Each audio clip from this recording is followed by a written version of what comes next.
Good afternoon. I'm Rashid. And I'm Tina. And I'm Gene.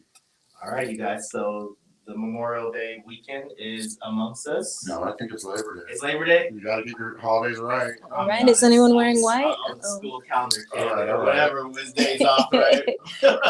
All right. So what's going on this weekend? Well, it's kind of interesting with the holidays because you see all the snowbirds, all the vacationers really file in. And that kind of reveals the contrast of the two worlds of Palm Springs.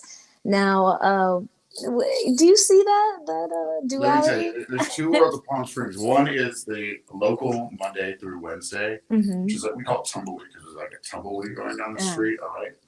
Come Thursday, they do the street fair. Always fun. Right? Love the nuts there. Really good. Well, let me ask you guys something, though, before we dive into that. All right, I'm new to the desert, so new to the heat, new to the culture, new to the heat. The heat. What does the fun look like out here in Palm Desert and also just the desert area, Palm Springs, La Quinta, Coachella, like Indio? Like, what does it look like in these different areas? That's what I would like. Well, it looks like a lot of food and a lot of alcohol. Okay. Let me just tell you, it's all about restaurants. Yeah, it's all about Good music. comfort. You DJ. You know, exactly. And it's all about like unplugging. So a lot of people are coming from the city. So because of the pace, that's why you see people out here because of the heat. We're dressed in loose stuff. We're not trying to be constricted in any way. So you can already see the fashion. But it is about letting go, going at a slower pace, eating at our delicious restaurants. Absolutely. And taking in just the nature. And it's very different from a typical place that you vacation. Number one, I don't think any other city has this many vacation rentals because you get to experience the architecture. People know Palm Springs all over the world. What do they know it as? It's branded. Mid-century. You know, consignment stores, amazing old cars, vintage clothing. I mean, there's this whole experience out here that you have when you come out here. When I first got here, I did notice it was like everything's level to the ground overall. A lot of places have great design outside, but the inside is where it takes your breath away. The inside is mostly designed for comfort. That's what I'm noticing as well. But people stay in houses rather than hotels. It's an experience. Okay, I did notice there's a lot of hotels, but there's not really a lot of hotels that you would consider, especially for a vacation destination. Exactly. There are the resorts, yes, but that have been around for a long time during Sinatra and Marilyn Monroe era. I mean, all the faces that this town is really seeing. History. Amazing history. Right? And it's kind of interesting because when I think of the two worlds, I think of the younger generation and the older generation. And you can tell the chokehold kind of that the older generation has on the city because sometimes by 8 o'clock, sundown, the city, depending on the day too, the city becomes a ghost town. Love it. And I love the contrast. Yeah. It's amazing. And you get a little bit of both because then a lot of like an underbelly of experience is the nocturnal people of Palm Springs. These are the people I've met in Joshua Tree that will rave all night, or even whenever there's a festival in town, that's when the hours keep going. And it's amazing. It could be, we're in August, it could be 125 out. It's amazing to go out at night and not be cold. Exactly. Just be able, and the great thing too is that unlike, a lot of small towns, when you think of small towns, you think of, I'll just be politically correct here. I mean, Palm Springs is very different in that it's people still dress. They're still in shorts. Yes. Still go to really nice restaurants, but you still those colors are coming out. They represent and they live the style and the life that's out here, which is just freaking phenomenal. So, for this weekend in particular, are there any pool parties? I mean, Vegas is the destination for Labor Day weekend. Last weekend was the pool parties. That's right. Yes. Okay. I saw the pictures. I'm still recovering. I saw the pictures of Eugene in particular. Yeah. And, Well, we can show them, but just Yeah, a no censor pictures. strip on all of them. But you know what's amazing is the energy Splash House brings Okay. when these festivals do come into town. Yeah. There's something in the air, in the water, including a good economic impact. Sorry, I Yeah, gotta say that. it's so it's true. all about helping the locals and Yeah. keeping these businesses open. 100%. And what I thought was really amazing that I haven't experienced before, like in a partying festival, Mhm. is that after Splash House had ended, in the Renaissance Hotel, every floor had individual parties with huge audio systems in each hotel room. And I tell you, we partied till 3 a.m. Finally, someone came to the door like, all right, you guys got to turn down. But they were letting it. You go to a hotel, you bring a little personal speaker, and they're like, hey, turn that down. Right. But the vibe, just being immersed in that Palm Springs festival taste is just... So question, Yeah. they're thinking about moving as a trial in California, Palm Springs to a 4 a.m. Drinking cutoff. I love What's that. that gonna do? You know, Think about I that. believe West Hollywood is trialing something similar to that right now. So I think whatever happens in that major city is going to reflect everywhere else. Well, I don't know if they should lead by example. I think we should do a better job out here Yeah. than West Hollywood. Do you now. hear Come the on. fear in his voice? Yeah. Yeah. No. It's true. I mean, there's something so, because we have this extreme heat, it keeps us present. And I really have this complaint of like, I think it's criminal that stores have to be open in the hottest part of the day. Yeah. So if we have longer hours to work with in our night, where we can actually enjoy these beautiful stars, this beautiful air, and not burn, I'm 100% for it. And if you think about it, we are the leaders in the marijuana cannabis industry. So I don't mind us championing that. 5 years ago, you know? couldn't find a cannabis store. I don't smoke. Just Right? But look at if I was in Vermont, I couldn't DHS, find one. or should we say Desert Pot Springs? Like you can smell it coming down the freeway, but Boy, is that the money that it's bringing to that town, I'd rather have that than what it used to be called, which is not the most positive of things. So we're getting two different things. So we have the nightlife, the feel, but also you're saying that the desert agency adjusts to the coming changes in times. Right? Absolutely. Especially like you're right. The temperature should adjust based off of. I mean, the city should adjust based off of the temperature and how people live their lives overall. Yes, absolutely. You know, and like I was saying earlier about how there's like an older population here.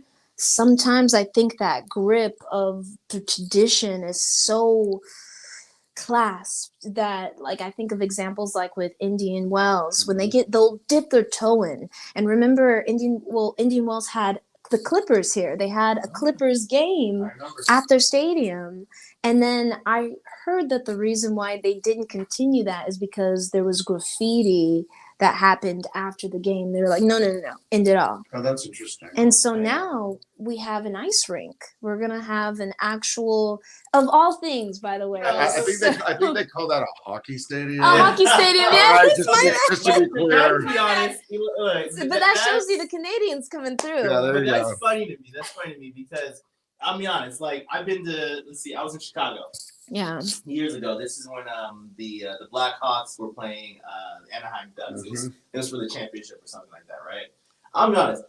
It was scary walking down the street with some of these hockey fans. I think hockey fans are a little bit more aggressive than basketball fans. I love myself a hockey game. Let me tell you, it's you can let people get your aggression out for you. It's those are the best games of all. I love a good game. I'm just saying, what's gonna hurt more, a basketball or a stick? That's why you put it in the cannabis capital to calm them down. So technically, where is the cannabis capital? Oh, I would say DHS. Desert Cat City and DHS, they're fighting for the #1 spot. Oh, for sure. Because we need a pot on. And then I love that there's lounges now. You know, and what I thought was interesting like is smoky lounges. Yes. All right. There is a very, very like thick line separation of like there's no drinking here. You're just either or. I did see. Okay, so I have seen some. Yesterday I saw a dispensary. This dispensary. I'm not going to name the name of the dispensary, but it looked like a jewelry store inside. It was gorgeous. Well, how about one that looks like a bank downtown? Yeah. Yep. Yes. So I mean, Live DJs. so I Right. mean that makes a difference. Like, is there a difference in class of smokers? Interesting. Yeah. Interesting. Or they serve There is. Yeah. There actually is, because when I think of the dispensaries that you would find on El Paseo, it's very catered to an older crowd. To like, Wait, there's a hey, dispensary is next this? to Gucci? Yeah, right across the I was street. there yesterday.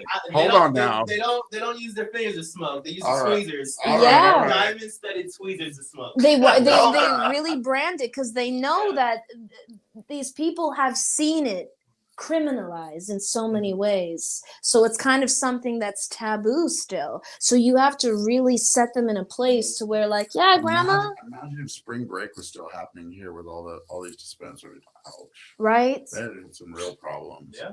Now we just have a sweet old Labor Day Exactly. with a lot of bridesmaids. Yeah, and then bridesmaids, everybody either getting married out here or they're partying. Or just got a divorce. Let's leave Right? it at that. Well, The divorcees are here. Divorcees. Yes. in the house. All right, let's go ahead and go to the next subject. I'm going to submit this one. Obviously, they're not going to let us talk about the pot, but it's more so we're We showing. cut the pot out, right? Yeah.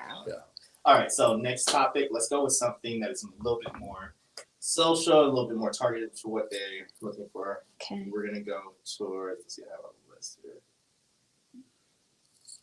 My business partner's been calling me. He's like, it's an email. Okay. Let's see. Let's do.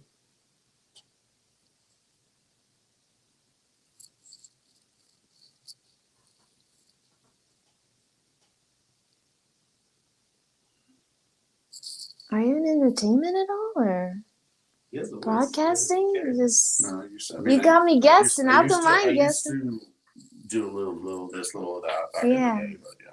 Was it a jack of all, master of none, I or mean, master of a few? I don't know. Yeah. No, I mean, I mainly did I modeled and print and Nice. just sort of. I did a short stint on a soap opera once. And Okay. So you met Oprah? What? No, Oprah? No. Wait. Did you say opera? No, I said it's on a soap opera. Oh, soap opera. Okay. Yeah, sorry. yeah. I was in an opera once. Let me. I got fired. Did you have to sing too? No. Sounds like and you I got got fired because I played a pastor, and then I shaved my hair off in the middle of the opera, like during the middle of the season. They were so pissed at me. I don't know. I was young. I was like, I had better things to do. How long was your hair? It was like long, and I just like, and I had You know what? I got a subject. Okay, let's do All it. right. Let's do this. Okay. All right. All right. Summer's upon us or whatever. Let's talk about jobs during the summer. Let's talk about our first jobs or whatever. Oh, I got a good and one. why we quit or why we left or fine. whatever it is. Okay. All right. That story is going to kill you guys. So I had the most amazing first job you could possibly have. Before you go to that. All right. All right, so this subject, in this topic, we're going to be going into the summer's upon us. I remember when I was a teenager, I couldn't wait for the summer because I can make some extra money. What was your first job, Gene? All right, so a most amazing first job you could possibly have. So I grew up in Santa Cruz along the beach. I grew up and got my first job, I think I was like 16, right? Working in a sandwich shop. It was called Two Goes, now known as Togo's. But at the time, I believe we were the first or the second, but we basically bare feet, drinking beer, making sandwiches all day. It is not the Togo's that it is today. It was nasty. It was, no, I mean, that's just the way Grounding. you live in Santa Cruz. I mean, but I to this day I could probably name every sandwich, every number.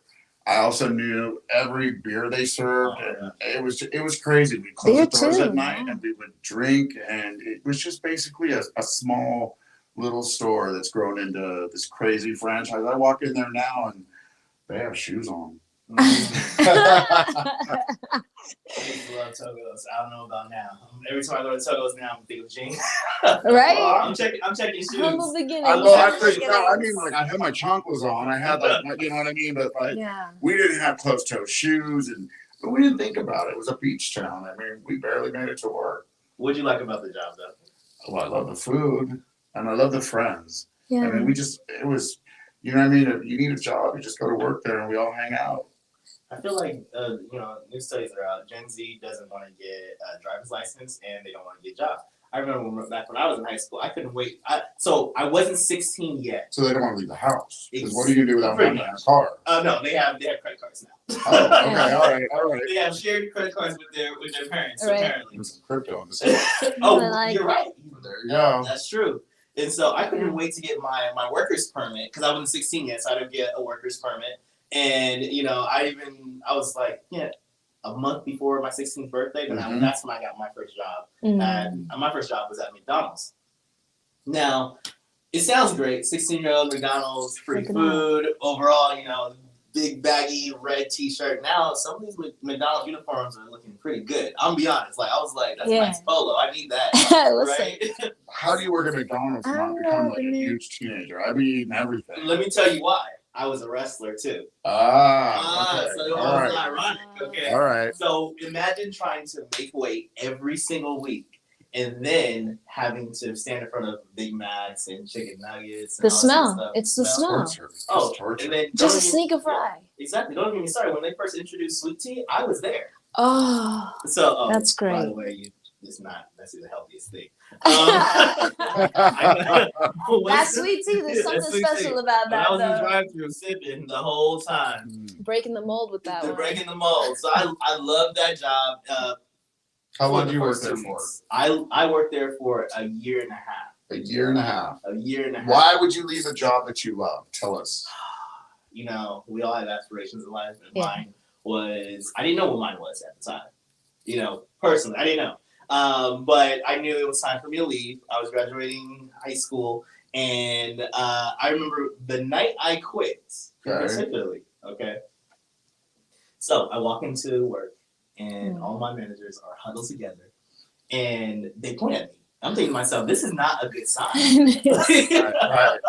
So they huddle at me, and they're like, let Rashid do it. And so literally one of my managers walks me over, hands me a pooper scooper and a spray bottle, walks into the bathroom. Somebody had took a poop in the urinal. Oh, no. No. He pats me on the back and says, let it shine. I'm sorry, you're worried about my bare feet and chocolates, but you have this story? No. I'm sorry, the quiet quitting, is that a thing again? Can we bring that back? My spirit quit that moment. Your spirit was crushed. but my car needed gas money, so that deserves a raise. They gave me a 50-cent raise. It wasn't enough. Where'd you grow up? I grew up in San Bernardino. Okay. So let's just say SCSB. Yeah. It wasn't a 5-star. And I just know you have a good first job story. You know, it was when I was 16 because my mom was like, "You're gonna have to be paying rent soon." Black moms, I don't know, but she's like, or just those moms, they'll put it on it. But basically, I went and worked for Claire's, which is a jewelry store for young girls. And I just remember sometimes I'd have dreams of organizing every little piece of jewelry and everything. Every time we would have to do inventory, and so many. I didn't know how many people were so accustomed to stealing and everything. So they would have this shrinkage chart, and it was in a slower mall because I was out in Indio, and it's How many pieces do you still have? Do you have anything from your original job? I know you still have the outfit with the arches. How many pieces of jewelry do you still have? You know what it did? It started my love for accessories because there's an accessory for every little thing. So if you look at my room, my house, my walls. You have a bunch of Build-A-Bears. Exactly. My walls are covered in every type of accessory. And if I get out of order, it is not good. No, I mean, it's just a lot of work. I wish I had OCD. I believe our first jobs mold and shape us in some way or shape or form overall. But if you work at a food place when you're younger, you tend not to go back to that food place. Look, I could use a number 9 at any moment at pastrami. I know I know it. I'm sorry, but can you still make it? Like, do you have like a I'm sure sandwich quality level? The beauty of that franchise is things just don't change.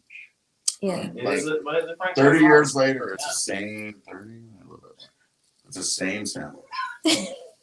What was that, G? No, 5 years ago. No, so a couple of decades. All right, perfect. Let's go to the next final subject. That was good. Okay, and then the next one, let's go slightly political with this one. Okay. I just want to show a range. Let's see. My eyes are turning red.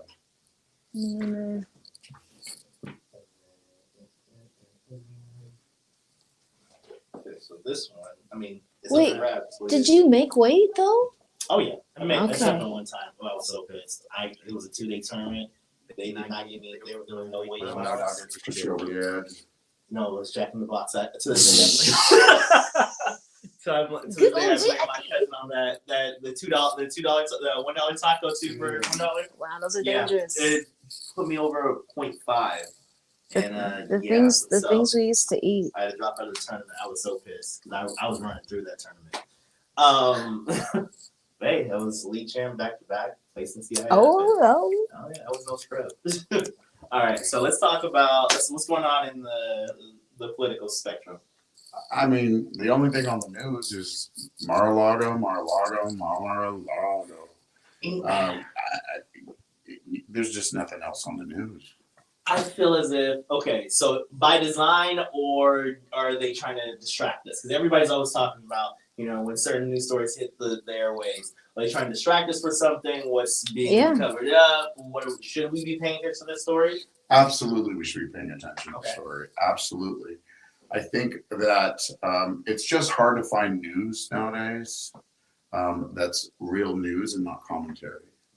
And when you do find news that is in fact non-commentary and just has the real story, number one, it's a much shorter story. You only speak the facts. Yeah, you only speak the facts. But as much as I may make fun of the subject, or I'm still watching it. I watch the damn news 24/7. I mean, everything about, because in any second something breaking is going to come through, and I'm a victim of the news. I'm a victim of the news, unfortunately. I believe that we all are.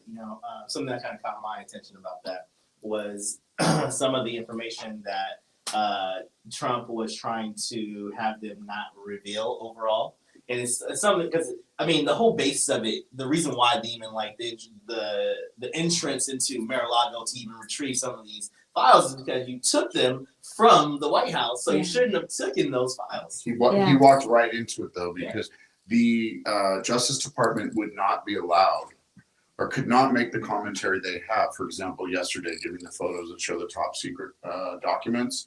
Or a 40-page explanation as to what's happened and what they found since.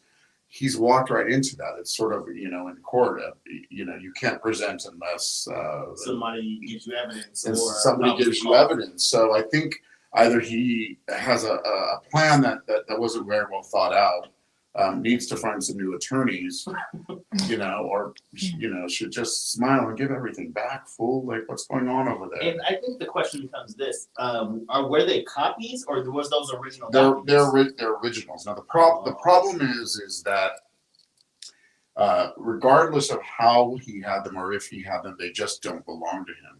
And I don't think it would have been an issue if they were returned. The issue really lies in that they certified the fact that they had all been returned. Now they've found almost double double the amount, and then you have, this people trying to distract Jim Jordan, Senator Jim Jordan. The only thing he commented on was a photo that was there was a framed picture of Trump on Time magazine, right?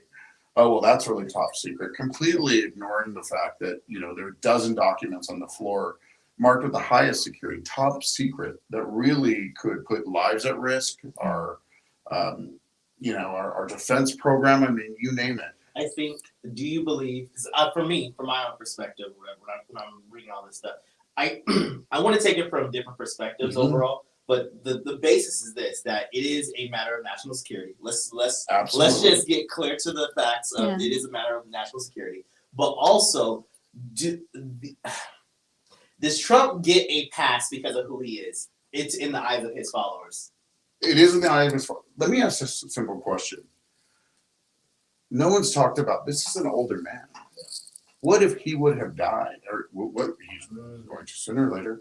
Yeah. Where would those documents? Whose hands would those documents fall into? And that's assuming that he's kept them very secure up to this point. The fact of the matter is, he's not going to be around forever. Yeah. But a lot of those operatives and people that have worked and have done this job that are mentioned within those reports, including foreign adversaries, they would all be exposed. That's true. That's a really good point.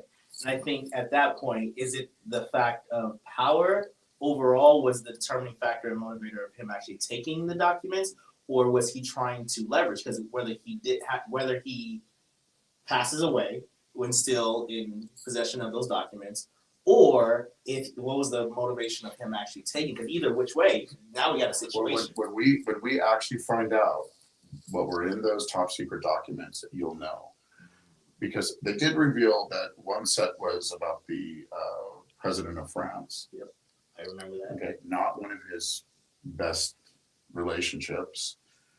There is information on Russia in there, but at the end of the day, I mean, the sad thing is that it really could be either one. Yeah. The truth of the matter is, I wouldn't put it past him to take this and monetize it in some way, use it against somebody. And then on the other hand, he just believes everything is his and he has a right to have it. So at the end of the day, it didn't belong to him. Yeah. It should have been returned. Huge character. Yeah, I mean, because you go back into it as well too. Like, obviously, he's seen, he's read these documents, so he has the knowledge of it. Mm-hmm. What was it's one of those things. If you're bringing into the house to get information, why just not look at the information, remember the information, and then leave? Because you can't hold it over somebody's head. And without evidence. You can't do it without evidence. So now we have probable cause that he was going to use this for blackmail. Well, didn't he say that he was still going to run again?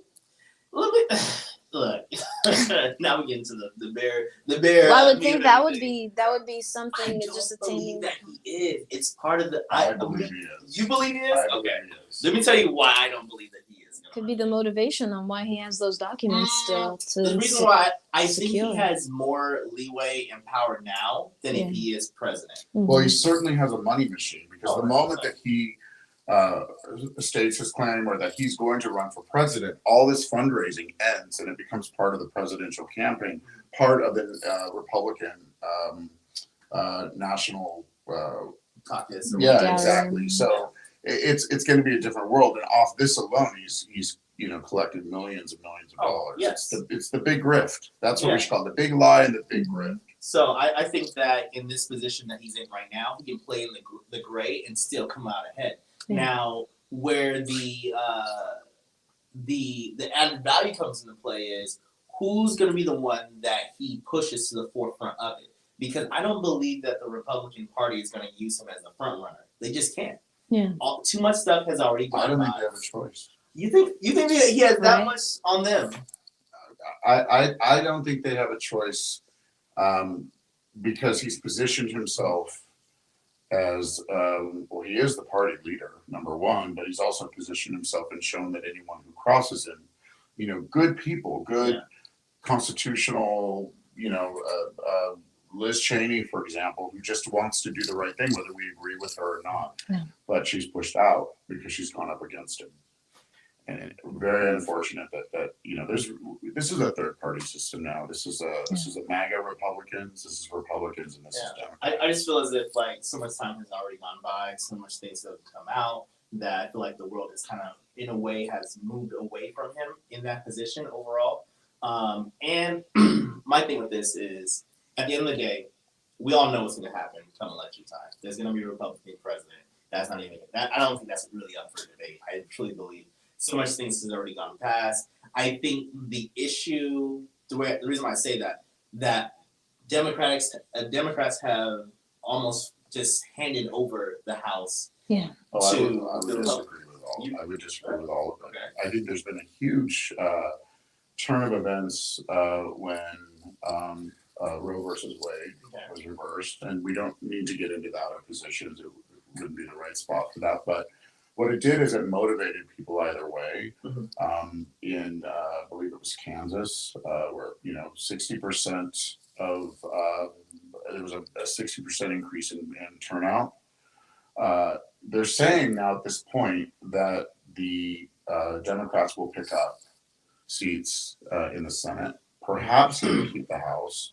We have a president who's actually getting things done in an environment that's extremely difficult right now, but a lot of people are going to benefit from the Inflation Reduction Act, which to everyday people who everyday Americans who, for example, the insulin now caps at $35 a month, or in Medicare, Yeah. 2,000. I mean, it's amazing what has gone through, and I think that people are going to feel the benefits of that. Gas prices are going down. Yes. Do you feel as if a lot of those things are more reactionary overall? So, for instance, even America's reactionary. America's America's reactionary. But here's the thing: it's one of those things where we want the job done, but we don't want to see how it gets done. That becomes an issue. The process. I think he will lose his power.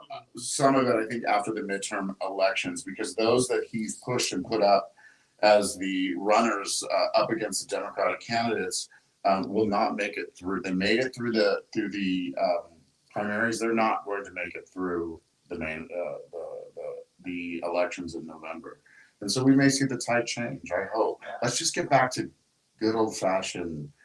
See, I'm of the class of this. Okay. Great. So we brought up the Roe versus Wade. Here's the thing with that. That was on the dockets for years. Mm-hmm. People act as if this just was a decision overnight and it changed everything. This has literally been on. People didn't acknowledge the fact that the Supreme Court, that you are electing the next Supreme Court, not necessarily the president. And so going back to the reactionary phase aspect, is we didn't care until it happened. Of course. And so at that point, the elected officials, now they're being reactionary. Like even during that whole process. Oh, they're changing their positions. Of course. There's an entire list of Republicans now that have wiped their websites clean of reference and or now are taking a more moderate position on some of these, because they made it through the primary. And they see the tides turning, and this is, it's just, where is honesty? I mean, maybe that just wasn't a word ever used in politics, but political parties have changed. Yeah. I mean, what would you say, Tina, as far as do you believe that liberal is still liberal today? I think it changes, of course. The liberal that we know today. Sorry, this is a light subject for me. Yeah, well, I think as far as the climate and everything, I think you're getting where we can't be just divided in these clear-cut colors, these clear-cut parties. And sometimes we're more alike across the aisle than we realize. There's some things that, more purple. Exactly. And I feel like when you put a human in a box, it's just not the way we can, innovate. We can't grow from there. So as long as we stop calling each other and focus on what we really need done, I feel like a campaign girl. But see, when we're talking about the spectrum of ideas overall, I think there can only be one decision made. There's going to be some compromise here and there, whatever. We'll always have the Christmas tree bills where things are hidden and just get things passed overall and stuff. And that's always going to be an issue, right? Yeah. But there's always going to be one clear-cut headline that's going to be passed, and that's going to be the law overall. Now, in the position of who's going to be the head runner for the next president, I voted Democrat for years, right? But this was voting in Biden. That was the first time where I was just I'm just going to do this and just get it done. Right. To be honest, I didn't care about the stand. It could have been anyone. Yeah. But that's the unfortunate. That was the voting. That's the unfortunate thing. Anyone but. Anyone but. And that was and that's the way it was in the election previous to that as well. Exactly. So we've had two. Don't you just think that maybe it's time that generation just sits down? Let's get some Kennedy. There's some energy, some that somebody we need term limits. We need some way of mixing up An our actual democracy. pulse. An actual pulse. Yes, You that would know? be good. That would be wonderful. I believe so. For such a long time, we've had leadership that had some type of restraint, right? Mhm. Exactly. And then now you have these I'm gonna call it the new class of politicians, Mhm. right? Whereas, let's be honest, when Trump was president, a lot of us were sitting back, we're like, hold on, the president can do that? Right. Because we've never seen anybody exercise any of those powers before. Yeah. Or exercise powers they don't have. Yeah. You can't make this stuff up. There it Yeah, is. you But can't. that was one of the biggest things. So I guess in closing, okay, so Democratic or Republican for next presidential leader? It's probably going to be Republican. Yeah. Unfortunately, I'm yeah. Republican. It's Even if it's Trump. it's not the way No, it's not the way I'm voting. Yeah. It's the way I think Yeah. that I'm, it'll I'm, turn out. I'm willing to vote for whomever is moderate and Yeah. rational. Okay. And Green that may Party, that may let's be go. It also may be a Republican. I mean, it's you look back now, and as much as I may have complained with Bush or when Romney was running or all these, I would take that. Oh in a my minute I would now. take Romney. To be Yes, honest, I would yes. take Romney. Yes, I would. absolutely. I would. At least he he comes. There's no malice in that man. He comes from a place of. And Yeah. that's a good. I like that good reference because Romney, he would be considered today a liberal. He would. He would be Absolutely. considered today a liberal. I truly believe it. I would welcome Bush back. I would. I would. Never thought I'd say that.